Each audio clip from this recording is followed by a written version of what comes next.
آل رسول کا کیا معنی ہے؟ آل رسول کے معنی کا تو آپ کو پتہ ہی ہوگا، پتہ ہے نا کیا معنی ہے؟ آل رسول کا کیا معنی ہے؟ بھائی بلند آواز سے کہو۔ آل رسول کا معنی کیا ہے؟ اولاد۔ کیا معنی ہے؟ اولاد۔ آل کا معنی ہے اولاد، ٹھیک ہے نا بھائی؟ آل کا معنی کیا ہے؟ اولاد ہے۔ اگر آل کا معنی اولاد ہے تو پھر اس آیت کا کیا مطلب ہے جو قرآن نے کہا وَلَقَدْ أَغْرَقْنَا آلَ فِرْعَوْنَ، ہم نے فرعون کی آل کو غرق کر دیا۔ فرعون کی اولاد تھی؟ نہیں سمجھے میری بات؟ اگر آل کا معنی اولاد ہے تو قرآن کہتا ہے میں نے فرعون کی آل کو غرق کیا۔ فرعون کی اولاد تھی تو کیا معنی ہے آل کا؟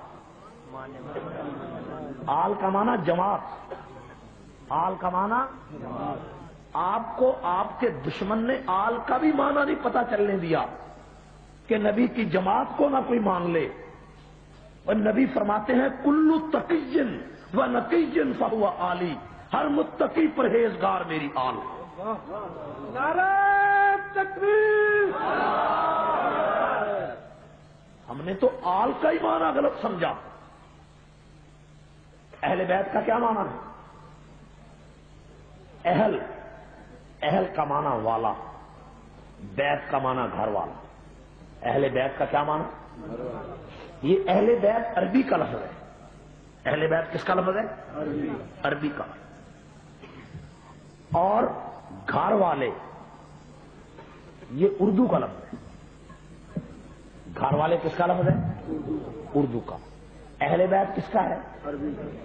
عربی کا۔ جب آپ سے کوئی پوچھے آپ کے گھر والوں کا کیا حال ہے تو مراد نواسا ہوگا؟ ہوگا؟ بتاؤ تو صحیح، ہوگا نواسا؟ میں آپ سے اردو میں پوچھوں آپ کے گھر والوں کا کیا حال ہے تو مراد بیوی ہو، اور جب یہی لفظ عربی میں بولوں تو نواسا ہو؟ نہیں سمجھے میری بات؟ اہل بیت کا معنی کیا ہے؟ گھر والے۔ اہل بیت کا کیا معنی ہے؟ اہل بیت کا معنی کیا ہے؟ گھر والے۔ اردو میں آپ سے پوچھا جائے گھر والوں کا کیا حال ہے تو مراد ہو بیوی، تو جب عربی میں بولا جائے کہ اہل بیت کا کیا حال ہے تو مراد ہو نواسا۔ یہ کوئی بات ہے؟ اور اہل بیت کا معنی گھر والے، لیکن آپ کا دشمن یہ کہتا ہے کہ اہل بیت کا معنی صرف حضرت حسین، صرف حضرت حسن۔ کیوں کہ آپ کا جو دشمن ہے وہ آپ کا دشمن عائشہ کا بھی دشمن ہے، حفصہ کا دشمن ہے، نبی کی ساری بیویوں کا دشمن ہے۔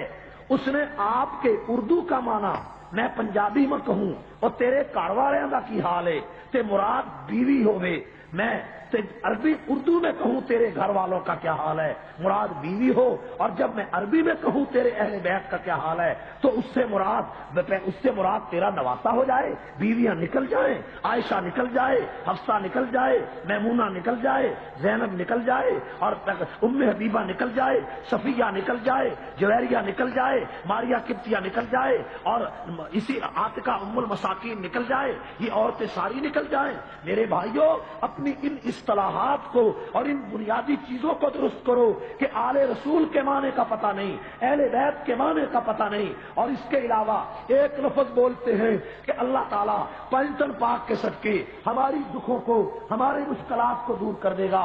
پنجتن پاک کی اصطلاح کس نے جاری کی؟ کیا اسلام کے اندر صرف 5 ہی تن پاک ہیں اور کوئی تن پاک نہیں ہے؟ اور تیرے دشمن نے یہ اصطلاح وضع کی کہ 5 تن پاک ہیں، تو نے بھی 7 کہنا شروع کر دیا کہ 5 ہی تن پاک ہیں، اور تیرا عقیدہ یہ ہونا چاہیے کہ رسول اللہ کے صحابہ کے 1,44,000 سارے تن پاک۔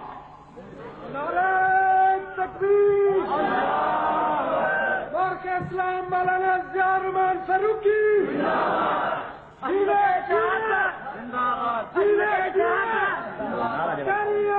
میری آواز حق کی نواز کا دوسرا نام۔ پنجتن پاک کا لفظ آیا تو سنیوں تو اپنے عقیدے کو بھول گیا. تیرے دشمن نے ایک لفظ پنجتن پاک سے تیرا عقیدہ بدل دیا. میں کہتا ہوں اس کو بھی چھوڑو، اور تجھ سے تو وہ ملنگ اچھا رہا جو منگتا بن کر تیری بس میں کھڑا ہے اور منگتا بن کر کہتا ہے نظر اللہ نیاز حسین. وہ منگتا فقیر